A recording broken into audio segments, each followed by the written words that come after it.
Hey, what's going on, Weavers? Tim here again. We're having a look at some leather goods today, so let's get into it. So I have had a problem, and I've been trying my damnedest to get into traditional knives, or modern traditionals that is, and traditional slip joint knives are mainly characterized as mostly non-locking knives that don't have a pocket clip. I don't know what it is about them, but I just like them.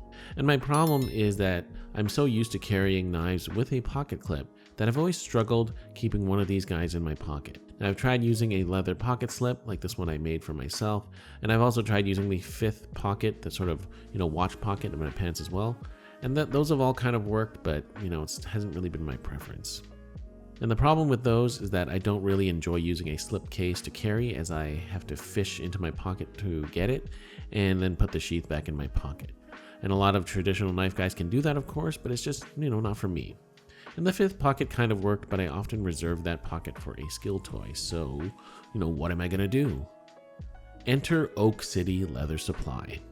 So I came across this company via Instagram, and I was quite impressed with what I saw. So I contacted the owner and maker behind the works, and I spoke to Dylan, who is a very polite and professional young maker, who I personally feel for his age is creating really great stuff. Now, from my perspective, I'm only an amateur hobbyist when it comes to leathercraft. I've only made a handful of items like this slipcase, pocket organizer, and this sort of wallet I did for my girlfriend.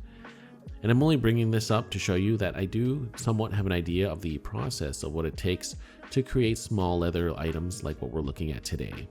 And not only that, I am an avid supporter of handmade leather goods, as you can see here. So I have experienced what leather goods are like from professional makers. The items we're looking at today are the V2 pocket slip for my traditionals and the V2 pocket sheath for my SC Azula. I have a couple of notes for you, Dylan, but of course, take whatever I have to say with a grain of salt, as I know far less than you do, of course. Starting off, the leather quality is top notch. It is olive Botero leather, and it feels just great. I opted for red stitching, black pocket clip, and the pen slip option as well, and this is the small sized option. Now, just from simply handling and holding the sheath, I can tell that this is something that is going to last a long time when properly cared for. So the way this pocket slip works is that you can slip your knife into it, and then the sheath then clips to your pocket. You now have quicker access to your knife, as you don't have to grab it from your pocket and then remove it from the sheath. You can simply grip the lanyard and pull it out, and you're ready to go. That being said, this kind of sheath wouldn't really work well if your knife didn't have a lanyard hole on it, as I am aware that some traditionals do not have lanyard holes. The pen loop works just fine as well, as it's made of this elastic material. So I've used this sheath for a few weeks, and I do gotta say it does the job. It's very easy to retrieve, use, and then return your knife to the slip. And I can now use my traditionals like my modern folders that have pocket clips.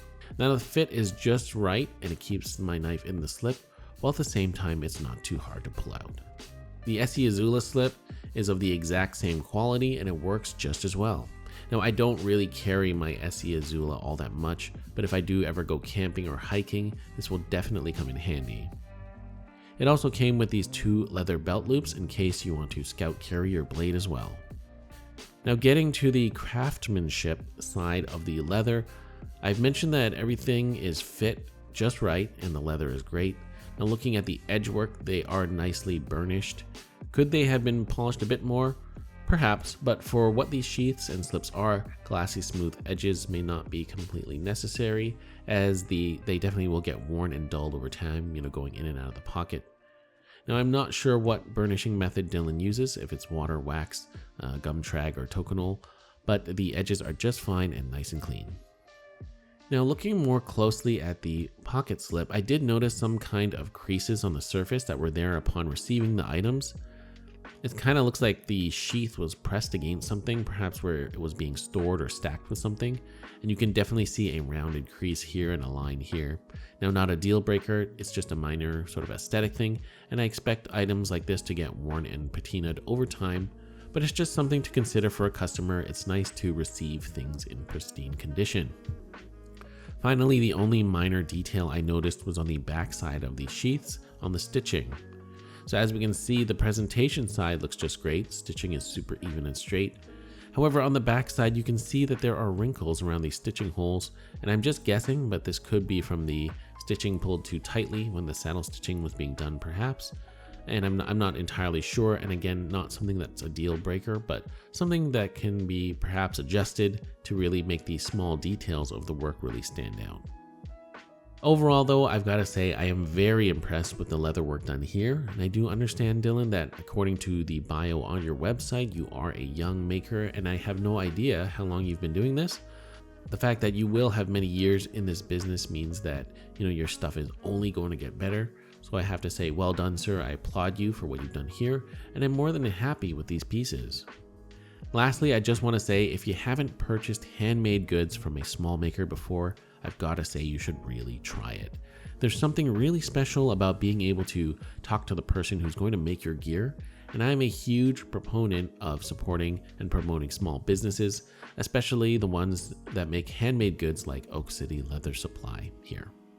So weavers, if you like what you saw here, I'll have a link to the Oak City Leather Supply store in the description box down below. Check Dylan's work out and let him know I sent you. A